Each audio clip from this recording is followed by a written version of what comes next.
The next exercise I'm going to show you is a ball glute bridge, okay? So some of you might have went out and bought yourself a nice ball, or after seeing these exercises, you're going to be ready to do so. You don't have to. I do have some options that I'll show you at the end. So the first thing, caution before you sit on the ball. If you've never sat on the ball, I'm just letting you know that it will keep moving, okay? So be careful when you get on. I'm going to go ahead and place it slightly in front of, like in the middle of the, slightly behind the middle. All right, sitting on it. Now, notice it's like a surfboard. Yeah, that's actually a good core work right there. So you're gonna go ahead and slide down, ease as you need to, okay? Now, the most important thing that I can tell you about this position, is that your head, neck, and shoulder blades should be on the ball. Not just the shoulders, but the actual shoulder blades, okay? So, abdominals are nice and tight. Notice I'm in a bridge position. So this is the position in which we're going to go up and down from. So as you get this set, I want to caution you on some positions on the ball first. So very commonly, if your ball is too small, I see this a lot, where you don't have head and neck support. That is not good for the neck. That is definitely can cause neck issues. So you want to make sure that you have head, neck, shoulder blade support. Another thing that I also see, and I definitely want to caution you on, which is actually worse, that's sliding all the way down here and only having your head and neck on there. Like, I can't even really illustrate it well enough, because you could really damage and hurt your neck. You're putting all the pressure on your neck. So there you go, getting back into position. So here's your perfect position. Abdominals are engaged. Think about squeezing your shoulder blades and like you're pinching the ball behind you, and you're ready to go. So you're gonna go ahead and taking it down. Those feet are outside those hips. As you go down, you notice the lower back kind of gets a little closer to the ball, but it doesn't really hug it yet. And you're gonna squeeze up. Look at that, all kinds of air in between. So, now if you had a larger ball and you were doing this exercise, it would actually shorten your range of motion. You wouldn't get as much out of it, and that might be the time where you would feel your lower back touch it. So think about these hip bones driving to the ceiling as you squeeze your glutes. Try to keep your knees in alignment, knees with second toe. If you have weak thighs, which a lot of times we have thigh imbalances, and that's okay, that's why we work out. We naturally have imbalances in our muscles, and we're trying to put our muscles back in balance so they can maintain our skeletal alignment. And then that way you don't have the pains like you would normally have if you didn't have those corrections done. So with that, some of those imbalances might look like this. Knees tracking in. That might be one imbalance. I want you to focus. Outer thigh. Using these adductor muscles, hip muscles, glute muscles on the side to keep those knees aligned with that second, third toe.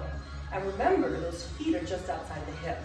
Maybe even just a little bit more heel toe wider for ball stability. So taking it down, driving it up. Did you see that leg come in? That's because I don't want to be slightly wider. Exhale, lift. Next thing, as you lift up, try to stop in tabletop. Full glute contraction, stopping in tabletop, shoulder blades on the ball. If you are very flexible, you might find that your body can go higher than that.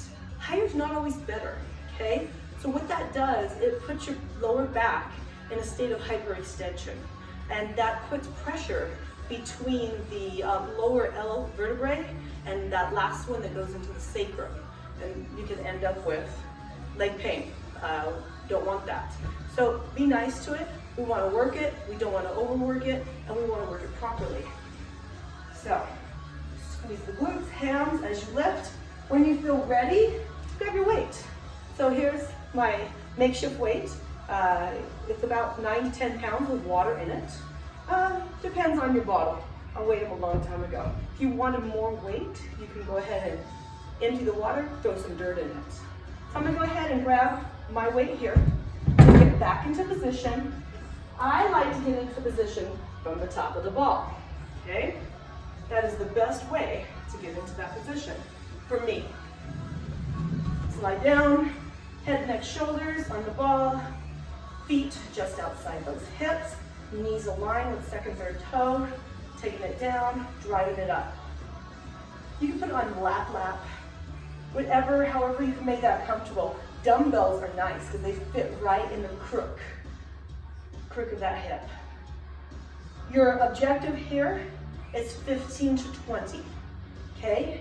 Now, if you find you can't hit 15, do it without weight. If you find you're going beyond 20, time to increase the weight. But before you do that, why don't you evaluate your form, evaluate your range of motion, and then see if you're still ready. All right, so if you don't have a ball, let's see if that ball stays over there. You can do this on the floor. So in order to do it on the floor, let's find our neutral spine. Give a nice slight curvature in that lower back. You can put your hand there. Now pull your belly button towards it. Once you have that, remove your hand. What I don't want you to do is to pelvic tilt in order to force that lower back into the floor. Maintain that neutral spine. Knuckles on the ground, palms to the ceiling, feet, hips, knees, toes in alignment, right? Slightly outside the hips, so that puts your feet in a V. Taking it up, squeeze. And if you want to level this up, you can place your feet on a bench. You can place your feet on a coffee table. See how that goes? You take your shoes off for that one. Relax those feet as you go through. Level up by either placing weight on your hips if you choose, or you'll need to take the feet in closer for this one. You can do one leg at a time. Drive that knee towards the ceiling. Now I see, we do this a lot in class, and I see when we do it, this here. What that did is that added a swing. And by adding that swing and momentum, you took away your work. So I'm not inviting you to do that. I'm challenging you not to. Knee to the ceiling, tabletop that leg. So there's several options and variations on your glute bridge. Hope you love it.